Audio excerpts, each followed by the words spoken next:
Yo, good morning. Good morning. I'm back. I'm back. I am fucking back. I'm sorry I took a little bit of a hiatus.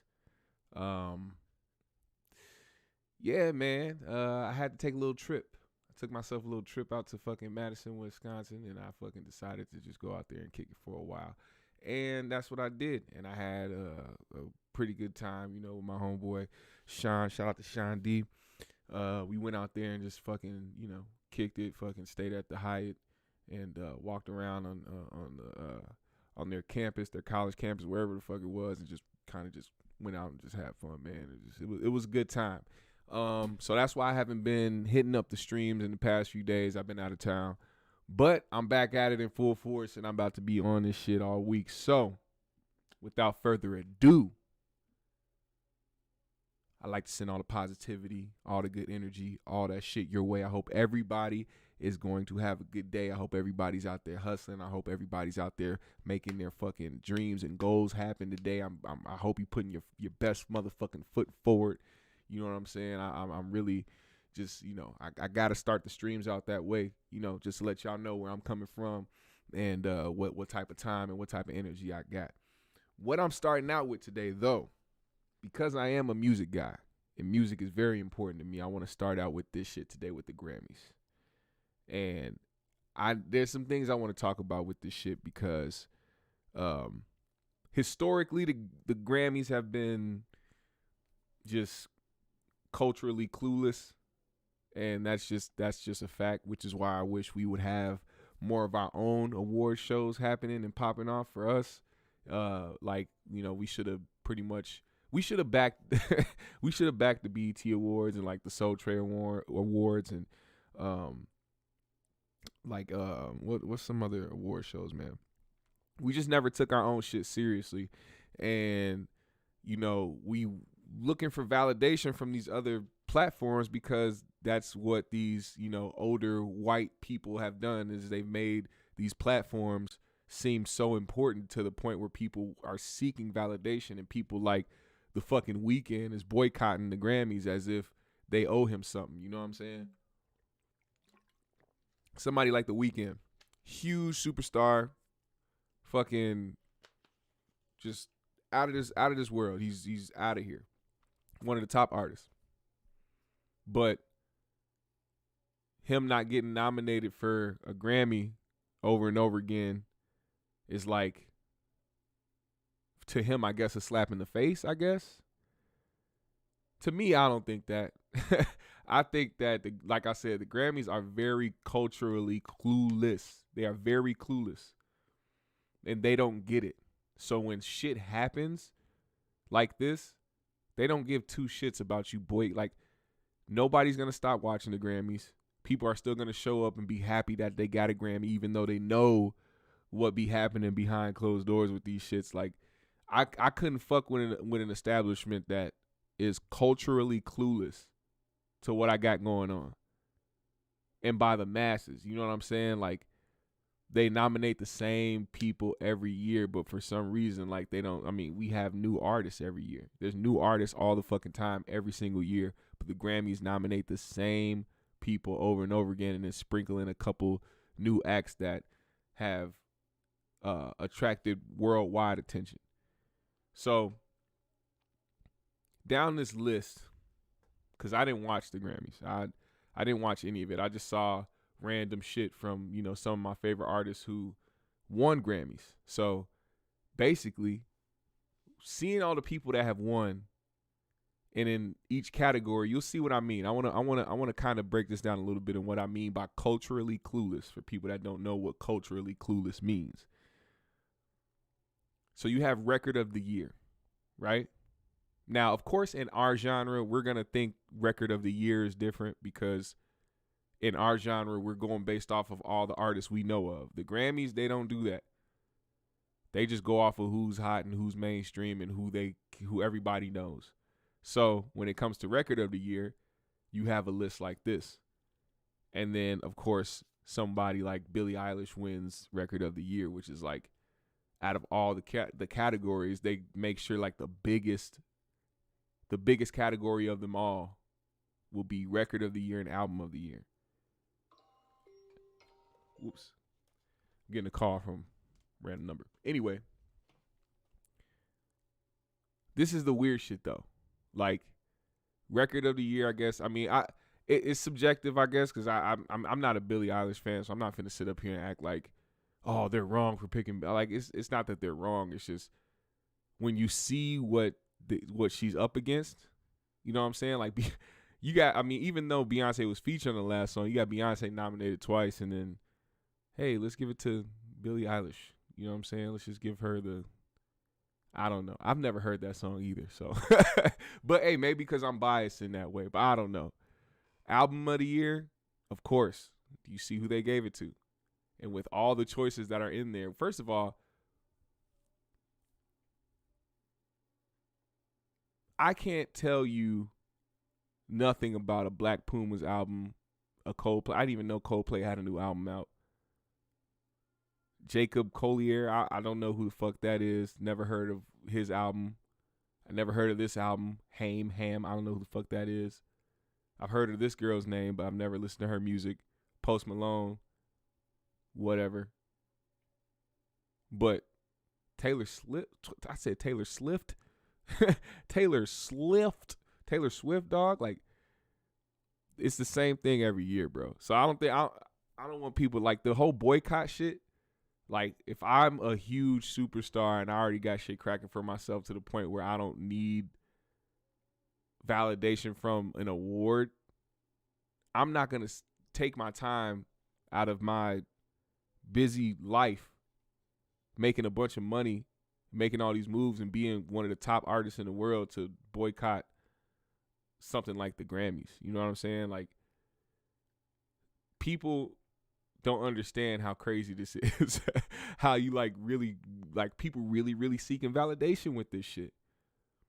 And I'm not with that. I'm not with the seek of validation from these establishments who, like I said, they're culturally clueless. Culturally clueless. They don't understand anything about our culture. They try to. Like, you see some of the awards that they won. All these the awards that were, some of the songs and some of the people that got awarded these awards for certain things, that you can tell they did it based off of some of the things that happened, you know, over the summer, last summer. Like this song with Anderson .Paak, Lockdown. It was all about everything going on, police brutality, all that shit. King's Disease, Nas was rapping about that shit. Like, let's see, what other song they have on here that was, and then, you know, they had Lil Baby perform, and he performed his song that what is that song called? Best Gospel Album. Was Kirk Franklin nominated at all? Anyway, Kanye won. But see, and this is another thing I mean. Best Contemporary Christian Music Album, of course they gave it to Kanye West. And I guarantee you most of these people up here that were nominated have been making gospel music for years. And then Kanye popped up out of nowhere and was like, hey, I want to drop a gospel album. And because it's Kanye, they were like, yeah, let's give it to him, because that's what we're fucking used to. Kanye. These motherfuckers don't listen to no fucking Christian shit. I don't even want to go all the way down. Fuck these fucking nominees. I don't want people to care that much about this shit. That's my whole point. Like, it's cool, you know what I'm saying, win a Grammy and shit. Like, when I saw Thundercat and Flying Lotus, I like those guys. I like their music. So when I saw them win a Grammy, it was like, it wasn't like watching somebody like Beyonce win a Grammy. Beyonce has tons of Grammys. Beyonce has like 28, 27 Grammys and shit. These dudes who don't have Grammys or don't have as many Grammys at all, probably have one or two. Actually, this is Thundercat. Yeah, Thundercat's second Grammy ever in life. And it was off of his album that he made and that he put together and had Flying Lotus produce on. Like, that's cool to see them get recognized in that way. But I'm 100% sure that they were not seeking that validation from the Grammys like a lot of people do. Like, I don't want people to feel like they need these awards to feel like they're good. A lot of people get shut down. A lot of people go into some weird depression when they don't win an award for something. Like, you get first of all, being nominated for something, for being good at something is cool enough, but if you don't win, it has like, yo, you were nominated for doing something great. You're great at doing something. Continue to be great. Continue to be great. That's all I'm saying. You got to continue to be great. And as long as you don't succumb to seeking that validation in these motherfuckers, it's going to be more joyful. Now, something happened during the Grammys that I want to share, because out of all that, you know, motherfuckers being culturally clueless and motherfuckers that don't understand, people that just acting weird or whatever the case may be, we have someone like Tiffany Haddish, who was on set recording for her show, Kids Say the Darndest Things or whatever, and she found out she won a Grammy. This was probably one of the best things I saw out of the entire thing, because not only did she win the Grammy and find out in that way, but it happened in front of two little black girls who are able to see something like that and be motivated by something like that and be inspired to want to be great themselves. You know, not to turn it into like some shit with me talking about like how women move, because, you know, you do what the fuck you want to do, but it tends to be the same thing that little girls grow up seeing when it comes to like the entertainment business. You either gotta be out here trying to show ass or show whatever the case may be, just off of just what is, you know, a quote unquote the norm right now. I'm not saying that's all girls do or that's all people see from women, but when it comes to like the entertainment side, like social media shit, the majority of shit that they see are people that are on there just showing themselves off, want to show their body, want to show what makeup they, all this shit. Not really anything about like showing like what are your talents, what can you do, like what can you really like bring to the table type shit. Like, do you have a good business mind? Are you talented at writing, or are you a singer? Are you whatever? Are you good at playing an instrument? Can you fucking podcast? Are you good at talking and fucking putting words together and whatever the fuck the case may be? Like anything, you know what I'm saying? And for those two little girls to see Tiffany Haddish win an award for being a comedian for a comic album, that was it was a good thing to see. So I want y'all to see what happened here, because this was a good video to catch. Right. But that's not true. But is that true? To me, I think so. To you? Is that true to you? Yeah. Would you rather just be nominated, or would you want to win? I would like to be nominated, but I also would like to win. But I think that I need to be humble, whatever the judges. Because I've been nominated for a couple Grammys. For me, I'm just happy with being nominated personally. I've been nominated a couple times. You say what? You've been nominated a couple times. Yeah, I've been nominated a couple of times for some things. But I just won a Grammy. I just what? You just won a Grammy. You just won a Grammy. You just won. This is not a lie. You just won the Grammy. Best. No, I'm not lying. I'm telling you the truth. I'm not playing with you. Tell them all you just won a Grammy. Congratulations. You just won. Yes, you did. You just won the best comedy album. You just won best comedy album. I did not just win. I did not beat all those guys. Yes, you did. Yes, you did. She ready. You just won best comedy album. Wait, this is no lie. This is for real. Y'all serious? I'm serious. Congratulations. I Congratulations. just won best comedy album, guys. Love you. Not kidding you. Love you. For real? That's 100%. Don't be playing with me like this. Don't play with me like this. She said, "I'm with the babies. Don't play with me like this." I really won. Y'all go pick it up. I'm not kidding you.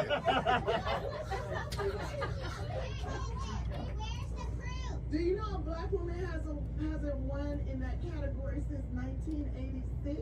Yes. That's I crazy. think that's Black History. Yeah, Black Woman has won the best comedy album since Whoopi Goldberg. Now they on stage with Black History. And we just changed history. We just Congratulations. changed history, guys. So proud of you, Tiff. That's tight. People I'm saying, I gotta do my job. Wait a minute. crying because she wants to see her trophy. No. I tell you why I'm crying. Can I tell you why I'm crying? Why? Because much like when you're on your journey to become president, it's a lot of bumpy roads that you cross, right? And it's a lot of times you feel like, well, am I doing the right thing? Is this good enough? Am I good enough? Am I strong enough to do this job? And then you just have to believe in yourself as much as you can. And against all odds, you just say, you know what? I'm gonna just put my best foot forward and I'm gonna give the world the best that I got, right? And then you just hope that people like it. And then people say they like it, but then, you know, when, like you said, when you get nominated, I was so happy just with that. But then even more happy when that same day that I got nominated, all these kids wrote me these letters, which made me more happy. Because I always just wanted to be a person that brought joy to other people and brought laughter to other people, because I know what it feels like to be sad and what it feels like to hurt and what it feels like to see other people sad. And so I did this. I did comedy, right? I did stand-up comedy. And you guys are too young to watch it now. But when you get about 17, 18, have at it. So yeah, like something like that. That's something that I feel is good to see when it comes to the Grammys, because somebody like y'all know, somebody like Tiffany Haddish has come a very long way, and has been doing this shit for a long time. And there's a huge misconception with a lot of people who want to be famous or want to be rich that a lot of this shit happens overnight. They think that they see somebody do something one time, or like whatever catapulted that person's popularity, whether it be a stand-up special or a clip off YouTube, whatever it was. You don't know their background. You don't know how much they've done to get to that point, or to like just receive the love that they have. And I think that was I think that was a good move for her producers to do that. I think that was a special thing for them to do, because she deserves it, man. She's been working hard, and she not only has she been, you know, putting her own shit together, but she's been helping other comedians as well, putting her own shit together and showcasing other comedians, because she understands how important it is for other people who are talented to get that shot. Regardless if you feel like they're funny or not, or talented or not, or whatever, however your personal feeling is, you got to understand. Everybody is subject, like their feelings are subjective to whoever they listen to, watch, whatever. So giving the chance to somebody who is a solid individual, or whatever the case may be, just a talented individual, is something that she understands that she could do with her power, her platform. She now has a name. She now has pull in the industry. So now she can be able to pull strings together and actually use her power to help build up other comedians and other artists and shit like that. So that's she deserves this all the way around. And just speaking to other comedians, like, you know, going into Bruce. I saw Bruce on the 85 South show. And that, for one, was fucking hilarious. And for two, it just like, it gave me a better perspective on who Bruce is. And a lot of the shit that he did, because for me, being a little younger, my first, you know, visual of who Bruce was on Comic View. So me watching Comic View and shit, I realized, damn, this motherfucker here is hilarious. And just not even on like the host level. Like, it's crazy how you know, some comedians, they do, like, they build their career through hosting and shit, but Bruce is a solid ass comedian, man. And he's come a long way as well. Just being somebody that of his caliber, and somebody who has been in a bunch of people's homes, so to speak, as far as just being a household name when it came to something like Comic View. Like he should be respected, and he should get his flowers while he's still here as well. You know what I'm saying? We can't forget about shit like that, which is why I wanted to play certain parts of this show, of the 85 South show, because it's good to really appreciate people like this. You know what I'm saying? It's good to really show your respect, especially in this realm right here. You got 3 younger comedians who have made a living off of these OG comedians paving the way for them. So I want to get into this right here because he told a story about how he got started and some of the things that he did. He also gave some good suggestions to these guys too, because it's one thing about the OGs that isn't very common. You know, only a few of them do this type of shit. But they reach out to the younger comedians, the younger, you know, even artists or whatever, if you do music, and they give you the game. They start giving you the tips. They start giving you the lessons that they learn to try to make your path much smoother. And that's what you have to do as the OG. You can't sit up here. If you just keeping the game for yourself, what are you doing it for? You know, that's something that we have to get out of, you know, as a people, just even on a deeper level. Like, you know, a lot of people think that they, you know, oh, you got, you know, of course you got to move in silence, but at the same time, if you got the knowledge to do certain shit or to help other people, man, give that game to these people. Give people a better outlet. Give people something. Like if you're doing something and you see somebody else doing the same thing, but you're more elevated in what you're doing, and you see this person still stagnant, sitting over here, still trying to figure out how to make shit pop, give them some pointers. Give them some tips. Do something to try to, you know, teach the next person to try to evolve too. Like, I'm never the person to want to be the only successful person. I want everybody around me to be successful, and that's the real shit about it. So I appreciate Bruce for doing that. Let's listen to that. But yeah, man, but it just, you got to love it, man. Right. You know, it's love. I've seen the times, man, I never ever thought about walking away. I just kept doing it, man. When I first started comedy, I used to open up. They give me $50 a week, come up, introduce the host. Hey, y'all coming to the stage, the host, Rex Garvin, Cole Funk, I'm Bruce, look here. Y'all check it out, we're gonna have a good time. They paid me $50 a week to do that. I was loving it. I was there on time, I wasn't late or nothing. $50 a week. Featuring, and then people start calling, it used to be clubs that call Club Vegas. Dude said, man, I give you $100 a show. I'm doing 3 shows tonight.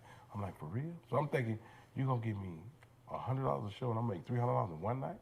Mm-hmm. Yeah, I can do that, right. You know. And I was working for Frito-Lay potato chip. You know, I was selling a bag, eating 3 bags. You know what I'm saying? And I thought about it, man. I'm working 15 hours a day, but this dude giving me $100 a show for about 15 minutes per show. It didn't balance. Mm-hmm. Comedy is where I went, man. Right. And I love it. You got to love it. And the key thing is, man, when you do comedy, when you entertainment, get your business together with your taxes, everything, because they waiting and they looking. Right. You know what I'm saying? Mm-hmm. Keep all that straight and don't trust nobody. They need to show you what they're doing on your tax. Show me what you're doing with this paperwork, so it won't be a problem at the end of the year. You know what I'm saying? Because they coming at you, man. Right. You know what I'm saying? You making money, you're a young man, these clubs want to add it. So let me tell you a little secret. Talk shit. Now, you guys doing clubs, I know you are because I hear you out there. And if you scheduled to do 5 shows, you sell out 5 shows, okay? Now, they say they want to add some shows. That's fine. Do the added shows, but with the 5 shows, the club have already made their money. Mm-hmm. Mm-hmm. You understand what I'm saying? So the added show should be for you. Exactly. Mm-hmm. You should get 100% of the door there because they have made their money with the 5 shows. Mm-hmm. You follow what I'm saying? Mm-hmm. So get the money.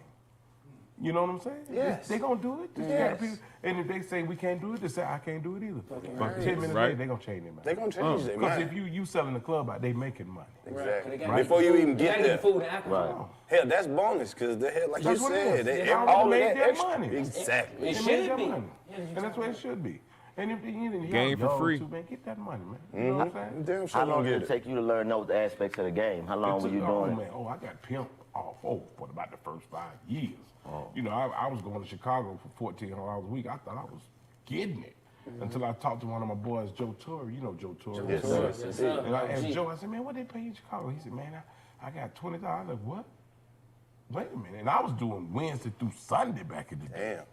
You know what I'm saying? Getting. 1,400. I thought I was getting it, man. I wasn't doing nothing but getting pimped. Right. So when I went back, I had to get some Caucasian people to Represent me. me. You know what I'm saying? Right. I'm sorry. It's hard to deal. Representation is important. I hate to tell you, man. It's hard to deal with us. You know what I'm saying? Right. On the business side. Yeah, on the business side. Y'all know you're not here, brother. Come on, man. I don't want to deal with your agent, man. Well, you don't want to deal with me. Exactly. You know what I'm saying? You got to handle the business. I need a friend like. I need to get this money. Yeah, right. And if you sell tickets, get that money, man. You know what I'm saying? I done did well. Right. I done did well. I would not complain. Don't. So what about the Comic View situation? Like how that came about? Because I used to lay in bed and just sit there and watch your ass all day. Now, The weed man's here. I gotta go real quick. 1 second. see, one Watch thing the we video. got to understand about the way God works. Uh-huh. When it's for you, it's just for you. Yeah. And when it's your time, it's your time. I supposed to host it the year after some more hosted. Right. And they'll always introduce a new host, but they gave it to Don Curry. I was pissed off, but it wasn't for me. Right. But then, the year that I did host, I got the most money to anybody. I had the best year to anybody. They paid me $500,000 when they was paying everybody else $50,000. I got $500,000 plus $50,000 extra to buy clothes and shoes. You understand what I'm saying? So You was a bad. you understand? So what I'm saying, what's for you is for you. Nasty. So 550. I think Nasty. I'm talking. I'm like, they gonna pay me this much money to host? Are you serious? Yes. I do it, and I came. I had the suits made. A lot of preachers, Yeah. how's everything? Yeah, they seen the suits, so I had to get a lot on my way to The the old preachers. nigga smoking the Old cigarette. players. When you did the joke about the old player, the Cigarette cigarette movie. killing his ass. I had a partner like But he his won't dad, put I'm him like down. that. You need to pass, but that ain't what it is. Yeah. Cigarette about to kill him. You need to stop smoking. That ain't what it is. That ain't what it is. You know what I'm saying? Yeah, man, it was the best year for me. Then I came back, and it was BET Comic View, and that's what I was doing. Then I came back and did the Caliente the next year, and did the year after that, I did BET Coming to the Stage. Yep. Remember, I was hosting that. It's almost like Sunday's Best now. Right. It was the exact same platform, and I did that, and it did well. But hey, man, I did Def Jam twice, did Apollo 5 times. I mean, it's been good. Yeah. Tell me about the 559. The 559. Let me tell you something. You had every hustler, every pimp in this city to come to the club. Right, Show didn't right start. around the corner from here, too. Show didn't start at midnight. You get to the club at 11 o'clock, nobody's there. 11:45 is packed. You can't get in there. Show was over at 2 o'clock. We leave there and go straight to the Blue Flame, watch the girls box. Hold up, you say you get there at 11 o'clock, ain't nobody. Nobody in the parking lot. 11:45, you That can't get in motherfucker there. swole. You can't get in there. I'm talking about on a Tuesday night. You got 600 people in the club on a Tuesday night. Yeah. You know what I'm saying? And every hustler and pimp in there. And this was for years straight. Yeah, it I was heard like they 10 used to- years. 10 years straight. 10 years straight. Throw money at you. That was his Oh my spot. God. And I'm talking about, it was, everybody wanted to outdo everybody. So they get $6 more at $6 Alizé over here. Right. Everybody wanted, how many they get? They want to get, and it was just And this is at peak Atlanta. This is at peak. And on Tuesday night, the bar did $60,000. Are you talking about his comedy On club? a Tuesday night. That's crazy, man. And this in the 90s. In the 90s. Came out 90, 96, 97, 98, 99. We done had everybody there. Snoop Dogg, 8-Ball, MJG, everybody been there, man. Let me ask you this. Yourself removed. There's a lot of careers got made at 559. Oh, yeah. Yourself removed. Who had some of the best sets that you saw personally? I done seen people come in and have great sets, and I done seen them bomb. Right. I was gonna get to the bombing part. I done seen I the done seen a bomb. lot of niggas. I'm I gonna heard a keep lot of it with you, niggas man. quit comedy after the Oh, did you 559. That was right before my time. Yeah, man, I Right heard. before I ain't come to 05. I seen Ricky Smiler come in there and destroy it with Ladera, and I seen him come back and destroy This it. before he got on TV. Yeah. I mean, he died a great death. You know what I'm saying? That's my boy. I love him. He died a great death. I'm talking about he was like this. He was like this. I seen JB Smooth come through there and rip it. And They then came wasn't back. around to hit them JB Smooth yeah, stuff. I'm JB talking about Smooth. when you in the comedy club, it's like every nigga come, man, you don't want to see JB Smooth in this motherfucker. JB Smooth will kill this motherfucker. JB Smooth. And then, a lot of comedians like from New York and everything, they come up, oh, ain't no problem, man. I did Peppermints in Jersey. This ain't nothing. I said, brother, this is not Peppermint in Jersey. Right. This 559. They ain't got nothing to do. Right. I seen them bomb, but then this comedian named Jay. I don't know if you know Jay. He's Which from Jay? Jersey. Oh, Jay Like, from Jersey. Thank you. thank you. No, hell no. He says, Uncle, count the money. He said he don't say 100. He said, 100. Yeah, 100, 200, 300. Now what I give you? What I give you? 200 or 400. That was it. He ripped it. Yeah. Ripped it. When they listen to it, they would smash it. But if they don't listen, they arrogant, they bomb every time. You know what I'm saying? Chris Tucker been through that, man. Mike Epps. You know, of course, Mike Epps, my boy, I started him in the business back in the day. You know, Mike used to open up for me. Right. That's what I'm saying, though. That's what I was about to get. Since you brought that up, you know, tell me about your crew. You had a crew. You were coming up your young crew. Oh man, I had Small. You remember Small Fry? Small Fry. I did Small Fry open up for me. Mike Epps, man. Mike Epps came to me and he said, "Look, man, I watched every comedian. You the baddest dude in there, man." He went on the road, man. I'm the one to make Mike audition for Fridays. Word? Yeah, he had moved to New York. He's like, "Man, they want me to audition." I was like, "What you waiting on?" I said, "They looking for somebody like you." You know what I'm saying? He called me back about a week later. I got the part. I said, "You kid." But Mike a bad dude. He's a good dude, and that's my Mike brother. Epps a legend too, You know man. what I'm saying? Yeah. They gotta have him on the show. Black She used to boy, fuck shit up. Who that? Small Fry. Oh my God, yeah. I used to write for her. She went Christian. She started doing all Clean Christian comedy. stuff, you know, clean comedy. But the Christians, I don't know why they do that. They drink and smoke and everything. Say fuck all that shit. No, they What up, fucking. JG? Fuck saying it. In the Straight chat. doing it. In the chat. Oh, I do some About to smoke after this. I know I that. do some preachers. Well, show the hosts and ankle guns. You know what I'm saying? Come on, man. Oh man. Oh my goodness. Show the hostess an ankle You know, gun show in the the name gun like of a Jesus. detective. Yeah, I know, that's crazy. And we'll come out and give it to you too. Oh my You know what I'm goodness. That's crazy. See you to the law. Small Fry. Small Fry, chocolate. Chocolate. You know, chocolate. She went Christian. Also. Yeah, she went Christian comedy. Yo, man, what's happening? It's your boy DC. Yo, shout out to Bruce, man. Like, you gotta understand, this guy is a legend, pure fucking legend, and he's done a lot. I didn't know nothing about his comedy club that he had, but he said that motherfucker used to be packed every single on a weekday. Like, those are the days that, like, I'm talking about. I wish I was like grown during those times, during like the 90s and 80s and shit, because motherfuckers really got shit cracking back in the day. And shit just, I don't know, man, shit is different. And especially with now, like nowadays, it's so crazy, like the times we're in now. Like, I wonder how shows are gonna be.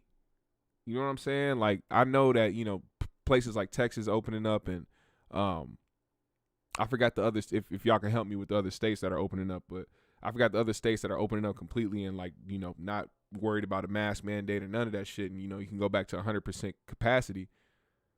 I'm wondering, like, so are they gonna allow people to, like, pack the fuck in venues and, like, get back to what we used to do? You know what I'm saying? Like, from comedy shows, music shows, whatever the case may be. If that is the case, how long is it going to take for everybody to do that and follow suit? That's the shit I'm thinking about, because a lot of places ain't too hyped, too gung ho to be, you know, lifting mask mandates and fully opening back up and letting places go back to 100% capacity. So, but me personally, my opinion is I really want some shit. I really want to open back up, man. I really want to be, like, involved in going back to shows, doing shows. Like, that was one of my favorite things to do. You know what I'm saying? All year round, but the summer especially. Like, doing shows for me is just like, it's fucking therapeutic. I love that shit. I love performing. So I really hope this shit opens back up. We're going to watch a little bit more of this, and then we're going to talk about some other shit that I need to get off my chest, because motherfuckers know about this shit. You know what I'm saying? I'm not going to give it away too much yet, but we're going to open this discussion, because I'm tired of the contradictions. I'm tired of motherfuckers being holier than thou and fucking feeling like they can judge somebody else, but ain't going to judge their own fucking kind and shit. You know, we gonna get to that subject later, but just to give you a hint, has to do with the Vatican. But let's keep watching this shit. Probably the easiest to make laugh than anybody. Right. I don't know if you ever did Christian comedy, but I have. It's so easy. I mean, it's like you can go out there and say, "Ooh, I'm so tired." Oh, he's a genius. You know what I'm saying? But, you know, 559 is the heathens. That's the real The deal. heathens that make the demons laugh. So what was your? I know you said you loved it, but what was your motivation? Like, what was the Hey man, reason? when I went on stage and I saw people, I could make people laugh. I've always made people laugh in school, class clown, all that. But when people just start loving you, man, and you know, if I had social media back in 88, 89, oh my God, it'd be crazy. But you just got to love it. You can't stop. You know, I asked Denzel Washington one time. I said, "What made you just keep on?" He said, "I never stop." He said, "So if you stop, you'll never know you can make it." So just keep going, man. Yeah. You got to love it because I'm telling you, that's real shit, though. What you guys got right now, it's off the chain. It's actually better than the blue collar comedy. You know, Larry the Cable Guy and Run White. It's actually better. I watch it. It's actually better. So use it and ride that wave as long as you can. Let me ask you this. What's been your experience with the quote-unquote mainstream rooms or the mainstream side? Hey, I want to tell y'all something about that. Don't change up your style because you're doing a mainstream or you got a white audience. One thing you got to understand, funny is funny. I don't care who it is, black, white, Latino, Asian. If it's funny, they're gonna laugh. I can make a baby laugh. I don't care. Me too. What? I'm talking about. There's a nigga at my white show baby. with no ears. But you ever notice people, oh my God, how do he wear glasses? How do he wear glasses? He got contacts like a motherfucker. You know what I'm saying? That's the kid book right there. How do he wear glasses? Don't switch up. I've seen guys shift gears because it's a white audience. Right. You know what I'm saying? And they go out talking different. Hey guys, how you doing? Like, who the fuck is that? You know what I'm saying? And I notice a lot of white people, when they come to a show They where wanna the hear comedian's nigga black, shit. they want to see the show They you wanna would hear have the nigga did shit. if it was a black crowd. Yeah, long as you're not disrespectful. Right. You know what I'm saying? Right. Boy, look at all these crackers here. No, you can't. That's the you first can't. thing. Look at all these crackers. You know, Doodoo Brown used to do a joke. He said, crackers. It's just clear as my sinuses. You know what I'm saying? But, you know, just go out and just do your thing. Be yourself, because that's what they want to hear. And that's who you are. That's why they came to see you. You He said crackers, crackers, and, crackers. you know, we talk about this amongst clears each other my all the sinuses. time, but, you know, the motivation, like he said, to keep doing it. Have you ever had that show where you was like, man, this ain't it? Yes, but they didn't know it. Oh. See, you know, I'm my worstest critic. You're probably your worstest critic. You know when your show ain't hit right. You know, people love you, but you're like, shit, I know I could have did better than that. You know what I'm saying? So it make you go back to the drawing board a little bit, you know, and that's okay. But once you get where you so comfortable, you go on stage, you done lost it. Hold on, run You it should back. always have fear. You should always be a little scared. I say that all the time. I All get the time. nervous I still every get time It's the before I shit. go It's on like the stage. limit. And the Once you day I get stop there- getting nervous is the day I retire. I done done the it all. day you not nervous no more, you done. Yeah. Yeah, that was something I was talking to one of my friends about yesterday. Like, that's another reason why I do miss shows, because I used to have those feelings, those little butterfly feelings, and almost like you just nervous as fuck, and you damn near got to take a shit. I get that feeling every time right before a show. I'm talking about to the moment I come out on stage, and then as soon as I say the first fucking words, I get relaxed. So that's why I never like really succumb to that shit. I never really succumb and like let it, you know, get me to the point where I don't do something, because I know the end result. I'm going to kill it every time. You know what I'm saying? You too. That's too confident. You always got to have it. And don't do comedy because there's so many women out there, and it's so, man, how many women out there? Then you go out there and do your best dick and pussy joke. That ain't what it's about. Right. It's about being funny, because the ugliest dude in the world that got money got a woman. So, You ever notice that? say it one more time. You got your mic. Your mic. Yeah, we got Family Dollar tape. What happened? The Family Dollar tape. This nigga said Family Even Dollar. the mic nervous. The mic like, I want to hear this shit. It's all right here. It's cat fault. Cat nervous, This man. tape ain't shit. You got California. Shit wet. Wet ass finger, man. Wipe your fingers off, man. He got on long pants today. His body don't know how to react. I ain't never seen Bruce. He ain't got his shorts on. His legs confused. This is making his body warm up. His nigga fingers sweating. His legs got to breathe. There we go. He's stingy. He got red hands. Hey man, welcome back to another edition of the 85 South Show. You did. Come on, man. I don't know where you been or what you doing in life, but we got none other than Bruce. Yes, sir. Yes, sir. So, OG, Putting us up on game. I got a real question, right? Yeah. Now, we all comedians and everybody got their own different lane and genre. That's right.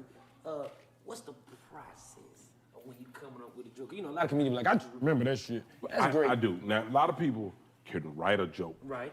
I don't. Right. I freestyle it and go on stage and do it. But the key thing is make sure you record it. You know, if you're gonna do some new stuff and just try, that's how I write. I go on stage and just do it. Like one time I went on stage and slipped up and almost fell. You know, big joke like me falling. I did 30 minutes just on me falling. You know, almost falling. So always, some people can write, like Dunn D.C. Curry, one of the best writers I ever seen. He can write jokes out on paper and go up and do it, but I'm totally the opposite. I go on stage and just free. It's two things gonna happen. It's either gonna work or it's not. So, and if it don't work on it and make it funny. You know what I'm saying? Sometimes it's better if the shit don't work. Sometimes it is. Because you can come out of that. It's all in about how you come out the joke. Right. Like, to me, I like to see the comedy that happens between the jokes. You know what I'm saying? So Well, Deion Cole is the best at it. Yeah. You know, he got the paper he had on stage. And when the joke don't work, he said, look, that ain't working, but I'm right there. So he knows that is exactly such a what he's doing. that is one of the most genius things that a comedian has ever done in their life. And I think that's one of the things that has helped him stand the test of time, as well as being hilarious. We talk about Deion Cole now. He does this thing, if you don't know, he does this bit where he tries out jokes, and if it works, he'll check it off, or if it don't work, he'll scratch it off. But the thing about it is, the whole premise behind it, it just makes everything funny. Even if the joke that he scratches off, like, he'll probably say like a dumbass joke, but the fact that he scratched it off because it didn't work makes the audience laugh. It's genius. Like, whatever joke he says on that piece of paper, it doesn't matter. They are going to laugh at it all. It's one of the most genius things I've seen a comedian do. So shout out to Deion Cole for that shit. He's a motherfucking legend. Right. He done mastered. Yeah, he done mastered. I used to come on stage, like when I first started, come on stage with the pen and the pen. I was like, fuck no, this is a crutch. I'm gonna get used to that. I'm not even training my mind. So now, even when I try new things, I see the new joke come off of improv. So even though I record my set, I go back home, listen to it, write it down. But when I write it and think it, it's like I continually, you know what I'm saying? Add to it. It become a huge joke. Right. Yeah, that's how you do it. Now, I got to ask you, get loose with it. Get loose with it. All the skinny hoes let Bruce hit. Come on. Yeah. Now, He talking about now, you know, with us being, you know, we all are comedians, but we all love the music too. We all intertwined. Like, what was that process like? Did you know the Yin Yang Twins, or was that just I did like know them. I knew them very well. Like Outkast, like the group Outkast is like one of the best groups out. They come out to ATL, and anything Outkast ever did, I was always in it. You know, they did the movie. You all right, player? I'm so tired of your goddamn middle school haircut having ass, boy. I'm on your ass. So you telling me? You ain't had a haircut in the entire school year, ugly ass. Your parents don't love you, ugly ass. I would have stayed the fuck away from DC Young Flyers school, boy. You can't go on a field trip. It's etiquette, ugly ass. Okay, let's in your pocket and keep cutting in and out. Can you put it in the Supposed to dress for success, ugly ass. What's wrong with it? Go ahead, keep going in and out when you sit. This nigga retarded. It keep going in and out when you sit on it. God damn. That was When you sit on it. Chill, B. That was crazy. Cat, you a fucking wild guy, man. Send that man home, man. We good? You need to leave. You need to leave. Whoa. All right, we back. Okay. Yeah, but you know, that, like, you know, with the music getting shouted out in the rap song, that's a lot of niggas that would love to have that happen. Oh, yeah, but, man. Like, that was more than a shout out. That was like direction. Man, the nigga shouted y'all out and didn't even shout me out. Who did that? I'll tell you about it. Okay. But you say Outkast? Yeah, Outkast. Like in everything they did. Everything, like they Idlewild. You remember Yes, sir. Idlewild? I was in there with Patti LaBelle. And then they did Who's Your Caddy? And I was the bookie. Then I was in the video So Fresh and So Clean. Yes, sir. You remember the video? So fresh and so clean. So Fresh and So No Clean. The iconic. That's crazy. Man. Yeah, man. But and then Yin Yang. Well, Too Short did it first and Shake That Monkey. He's like, oh, the skinny girl, let Bruce hit it. Yeah. Then Yin Yang came back with Lil Jon, said, get crunk with it, get loose with it. Like Short said, let Bruce hit it. Right. So, you know, it's just love, ATL love, man. That's how it goes. Did any ladies come up to you like, look, I know you don't know me, but all the time. I got some pussy for you. Well, it's always the big girl. I mean 400 pounds. Don't easy. You can't get up in now. No. They be like, what's up? Nothing. We can look at this workout tape, or we can, you know what I'm saying? You know, but they be on me. What's up? Right. Trying to look sexy, and I'm like, no. Right. I no offense, but ain't nothing I can do with you, baby. Somebody need to be an athlete. So it might as well be you. You feel what I'm saying? Most definitely. But I found that the bigger girls are more confident. Most definitely. Like you get to find girls, most of them, I'm not talking about all of them, because I don't want nobody to get offended, but they be so insecure. You know what I'm saying? I was in, I had to open up for Fantasia one time. I think it was Greenwood, North Carolina. I never heard of this. Greensboro, yeah, it was Greenwood. I never heard of it. Oh, I get there, this girl, 500 pounds, easy. You know what I'm saying? Easy. She come up. Probably what she sounded like. She said, bro, you know, my old man got mad because I came to see you. I said, you came in? Like, yeah, but I'm going to tell you what I did. This is what she told me. She said, I fixed him some collard greens, macaroni and cheese, canned yam, poached out, and fried chicken, cornbread. Then I sucked that dick. You see, I'm here, don't you? I said, well, all right then, girl. Mr. Flamingo Jones. She bought a shirt for him, her, all her kids and everything. But she was just confident. She didn't let her size determine who she was. She was confident. Been with him for 25. Big girl head is exquisite. Yeah. Now, and then you like the way this was? Yes, sir. Something you just said, I want to ask you about, like you was like, I don't want to make nobody offended. How do you feel about the change that has happened from when you started and the shit that was offensive then versus what's offensive today? You can't say nothing. Oh yeah, but I say it anyway. Fuck you, mean? I just say it, you know. I don't go the gay route anymore because they sensitive. You know what I'm saying? But I do a set about old preachers. They use old words like punks and bulldaggers. You know what I'm saying? Punks and bulldaggers. You know, because old Baptist preachers are doing it. I'm talking every punk and bulldagger. And then I do stuff like that, and then because I'm like, who thought of the word bulldagger? Right. What is a bulldagger? You know what I'm saying? Because old guys say, his wife living for a bulldagger. What is a bulldagger? So I do jokes like that. Yeah, bitch got to go to get a But bulldagger. but them bulldaggers, them old players. Yeah, he go, his wife go with a bulldagger and he's the punk. You like that? I'm like, what? What is a bulldagger? I be trying to figure it out. But that's the old school saying, What's good, Kellen? But I mean, like, I got grandkids and stuff, and they love you guys. I mean, they love it. My grandkids super smart. My daughter don't have it no other way. Right. And I encourage everybody to learn everything you can about everything as far as technology is concerned. You know what I'm saying? Because it changes all the time. But just learn, man. You got kids, right? Yeah, I got 2 on. 8 more on the Yes, sir. way. You got kids? I got a daughter, 12 years old. Yes, sir. Yeah, son. Yeah, that's what it's about, man. Beat these niggas. And that's the way I kind of stay in tune with what the changes are because she growing up with it. So I let her guide me when it comes to the social media and a lot of stuff because, it's just, she embraced it, you know what I'm saying? Yeah. So I learned like... And just handle your business, even with the baby mom, if you're not with them, handle your business. Take care of your child. You know what I'm saying? Be a man. You got to do it, and most guys, she over there with some dude, so what? You over there with the There you go. You over there with a man? You should be if you're not. Yeah, indeed. My name's Bull. Are you with a bull? And I approve that message.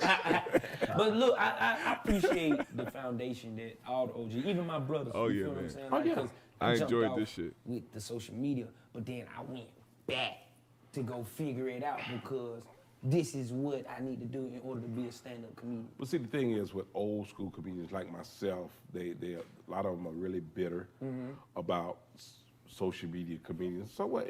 They're winning. So what you should do is jump on the bandwagon, get on social media, and start doing your stuff. Because you're like, I've been doing this for 25, 30 years. So, okay. Nobody gives a fuck. Nobody gives a fuck. Nobody know your old life. Go back and do your homework. Get on social media. Do your thing. You know, and I respect them. What keeps you embracing the new school? Like, what keeps you embracing the new school? Like, you know, being as though you are a legend and you could just as easily be one of those guys that's like, man, fuck these niggas. But my thing is always helping people. Right. I always like Mike Epps and you know, when Cat Williams was coming up and Kevin Hart. So we talk to Chris Tucker. We always just encourage and stay prayed up. You got to pray. I don't care what you do. I don't care how you do it. Right. You need to pray. Right. I pray before every show. You know what I'm saying? Because you never know what happens. Just like you was telling me earlier, you seen a dude get stabbed in the show. You know, I don't want none of that. You know, so I stay prayed up, man. You got to stay prayed up. You know what I'm saying? And just stay focused. You know, don't focus on what nobody else doing. Why he get that and why he get, don't matter. What's for them is for them. What's for you is for you. And it's coming.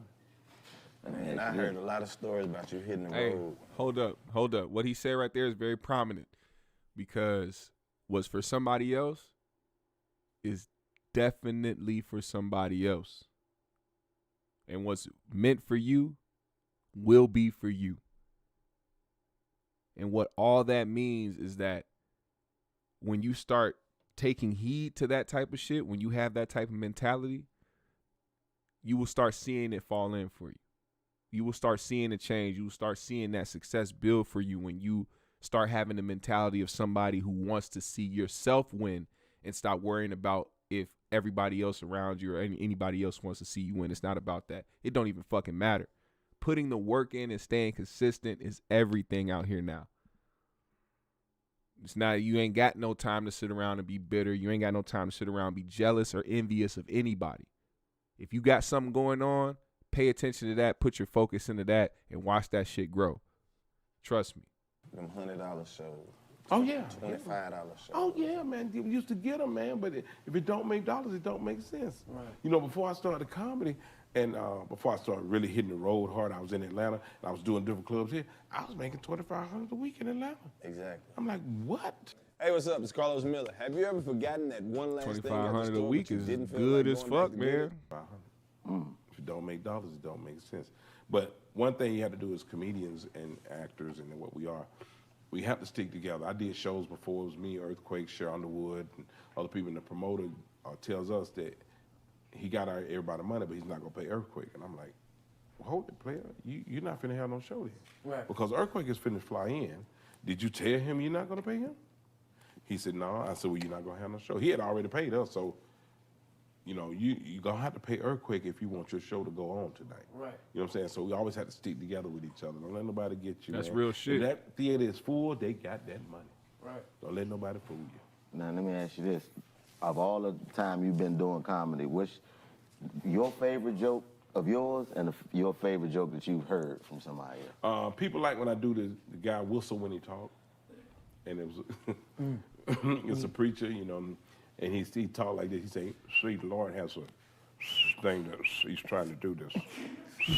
Really big. Motherfucker, do you have a flute in your throat? You know what I'm saying? And another one I do, is stutter.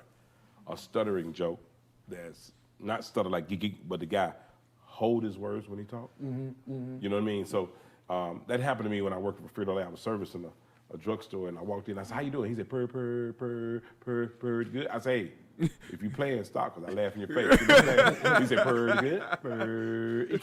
He stuttered, but he held his words. Right. And that's like two of the main jokes people love to hear me do. He said, if you playing, you better let me know.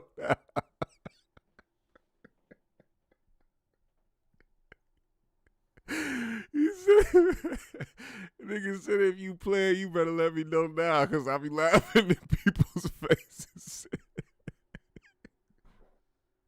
That's great. You know, and I do a lot of stuff on relationships and it's real quick stuff. Like, I open up with a bang. Like James Brown always said, open up with a bang.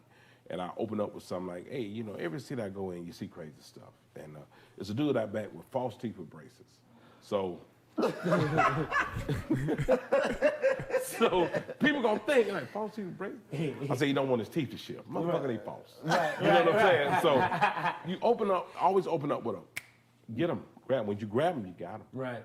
You got them. You know what I'm saying? So, and then I end my jokes now. I don't do any joking anymore. I used to. I just walk off stage. You ever hear me do that? Mm-hmm. So I don't have any joke. I tell real life stories and make them funny. Mm-hmm. So I'm not like the average comedian. I do peace, thank you, God bless, and walk off stage. I don't do that. I just walk the fuck off. Right. And they look at me and I just walk the fuck off. Right. And that's the joke. That's the joke. That nigga just ended it. Leave. Yeah. Sometimes you just gotta leave.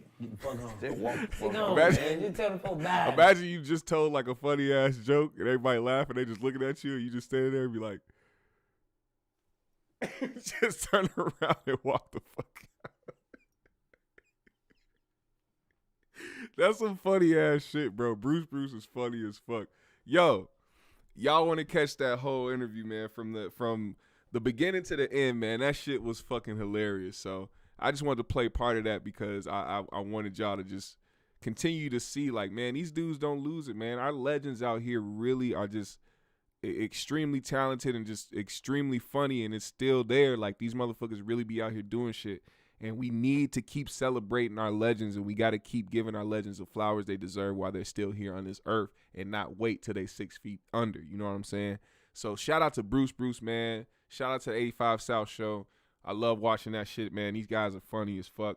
Yeah, man, if you want to catch the rest of that, you gotta go to their page, man, and check them out, man. This shit was fucking hilarious. One of the last things, though, that I wanted to talk about, I'm not going to talk about because fuck them and fuck them hypocritical ass motherfuckers in the Catholic Church. The Pope is a liar. All the motherfuckers is weird, and they let motherfuckers touch boys but then get mad because they don't want to see people be with the same sex. It's weird. Like, motherfucker, you can't pick one side of the fence, motherfucker. Like, yo people is out here touching little boys. And you mad because these two grown-ass people want to do what the fuck they want to do. Get it together, man. I'm not going to spend no time on that. You already know the contradictions in that shit. That shit is wild. It's weird, and I can't believe people still believe in that bullshit and still follow these motherfuckers and still hold these motherfuckers in high regard. Fuck them niggas. But anyway, before I get out of here, like I always say, your boy is a very talented artist, producer, and I have a new beat album out, 2 new beat albums out, GMS Episode 1, GMS Episode 2. They are on Bandcamp for free, all right? You can go to this, click this, buy digital album, press 0, and then you can fucking get this beat album and the other beat album for free. You can listen to it, download it, or if you want to help support me, you can motherfucking buy it at your own fucking price. You can fucking from $1 to $5 to $10, it don't matter. I would appreciate the support, and I would thank y'all a lot. Thank y'all for tuning in too. Coyote, what's happening, motherfucker? It's been a minute. Yeah, I had to take a little hiatus. When you take a few days off, I'm telling you, when you stream constantly, they'll keep pushing your shit, but if you take some days off, motherfucker, they'll slow your shit down. I was gone for I haven't streamed since Friday. I think I've streamed Friday morning, but I haven't streamed since Friday, and I took a couple days off, but I can't afford to do that again. I got to keep killing it on these motherfuckers and keep staying consistent on these motherfuckers. So appreciate y'all, man.